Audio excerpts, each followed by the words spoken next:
মেডিকেলে গেলাম রিপোর্ট নিতে, তখনই শুনতে পারলাম যে বাসুরের ছেলের শ্বশুর মারা গেছে। এখন বাসায় আমাকে রেখে যাবে বা এরকম দেখবে এরকম কেউ ছিল না। ছেলে আসলো, তাকে নিয়ে বলল তোমার মাকেও নিয়ে যাও সাথে, চলো যাই। মোহাম্মদপুরের উদ্দেশ্যে রওনা দিলাম একটা বেবির ভিতরে।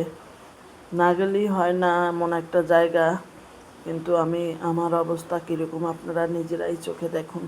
কিন্তু মানুষের জন্য এভাবেই মানুষের হওয়া উচিত আমি মনে করি।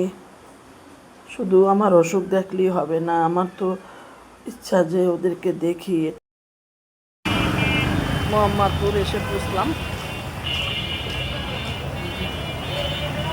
ঢাকা উদ্যানের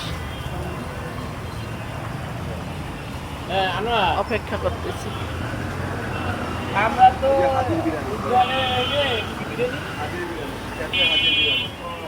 বিরিয়ানি এখানে হাজির বিরিয়ানি দাঁড়ানো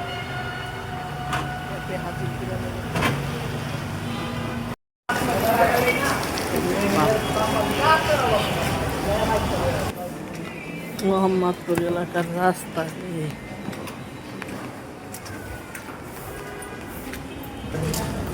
এই রাস্তার হাল, এই যে আমার পাও রাস্তা বইয়ে রয়েছে এখনও খুঁজি। দেখেন এতটা অসুস্থ নিয়েও কিন্তু আমি বাসুরের ছেলের শ্বশুরের বাসাটা চলে আসছে, এখনও পাই না। এই জুতা দিয়ে কিন্তু চলাচল, রাস্তার বেহাল। এই দিয়া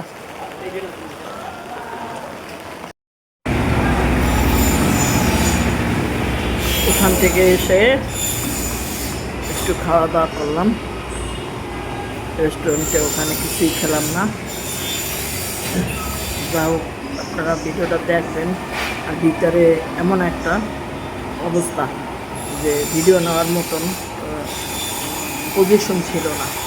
এটা ভালো একটা রেস্টুরেন্ট। আপনাদের রেস্টুরেন্টের নাম কি? হাজি বিরিয়ানি, এপি হাজি বিরিয়ানি। মোরগ পোলাও খাইলাম একটু, সারাদিন পরে কিছু করার নাই। ওখানেও খাওয়ার জন্য অনেক বলছে, কিন্তু ওখানে খাওয়ার মতন মন মানসিকতা ছিল না, কিছু দেখাইতে পারিনি, ওই জন্য ভিডিও নিতে পারিনি। যা হোক, আল্লাহ তাআলা ওনাকে ব্যস্ত নসিব করুক, এটাই হয়েছে মেন। আমি যত অসুস্থই হই, অনেক আপনজন, সে না যাইয়া উপায় নেই, এই জন্য কিন্তু গেছি। কিন্তু অন্য কেউ হলে হয়তো যেত না। যা হোক, আপনারা দোয়া করবেন, শুভ ভালো হোক আপনাদের সবাই। আল্লাহ হাফেজ।